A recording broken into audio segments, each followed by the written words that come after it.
I just want to continue in that train of thought. With regard to information about instructions, if you go into a home to get someone, you're not to arrest anyone else in the home. Was that information known in Arizona when they passed the law they did, allowing local law enforcement to inquire of people whether or not their legal status when they were detained for other reasons? Do you know when this first came public? I do not know the answer to that, sir. Yeah.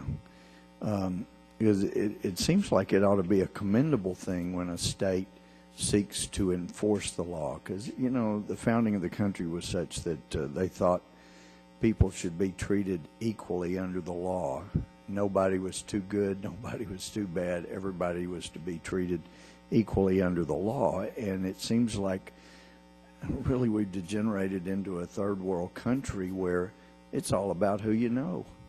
It's all about, you know, who's in power at the time as to who's going to be treated what way. And what disturbs me in the prosecutorial discretion, of course there's a million things that do, but particularly the term the person's criminal history, including arrests, prior convictions, or outstanding arrest warrants. All of you understand that just in that one little phrase there is one of the factors that could be utilized to use discretion. There are all kinds of scenarios. There's all kinds of room for abuse here, and you're talking to a guy who's a former judge. And Mr. Tranchant, my heart has gone out to you.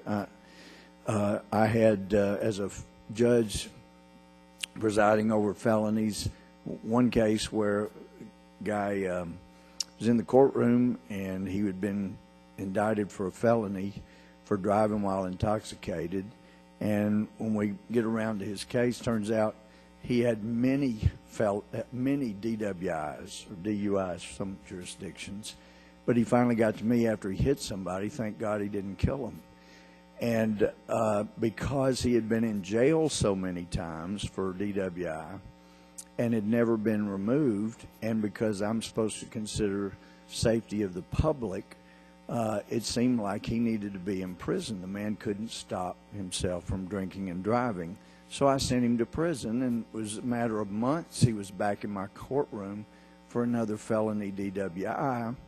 And when I inquired through the interpreter how he got back so fast, he said he was taken to the Texas-Mexico border and ordered to walk across, and he did, and he waited around on the other side until those folks left, and then he went around the bridge and came back across immediately, came back to our county, and got drunk and drove again.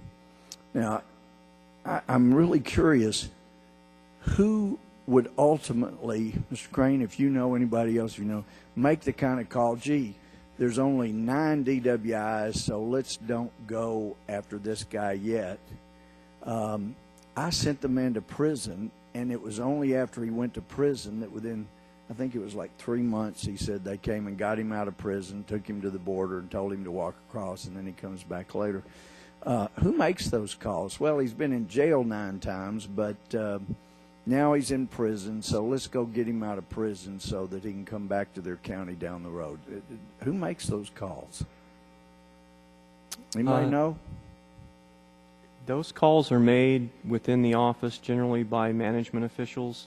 As officers, we really don't have that power, and it tends to be a roller coaster from week to week, month to month, as to whether or not we can actually apprehend them. I can tell you this, as officers, we've been screaming bloody murder about this for years. We want every one of those guys at least put into proceedings for deportation. Right. Well, have you ever, do you know how people are taken to the Texas-Mexico border when they're not put on a flight somewhere else? Have you seen those deportations take place? Have I seen them take place at the border? Yeah. No, sir, I have not. I don't work on the border. Okay. Are you familiar with how it normally works on the border? Yes. And how long do they wait after someone's deported or taken to the border and sent across? Do you know how long they normally wait? It varies with the individual. Some of them literally tell us, okay, thank you for the paid vacation. I'm going to go see my mom and then I'm going to come back. Some of them say, I'll see you guys next week. So some of them turn right around that night and they come back. Others literally do go and stay for a couple of weeks and then come back into the U.S. at their leisure. All right. Well, I see my time's expired. Time the gentleman's expired.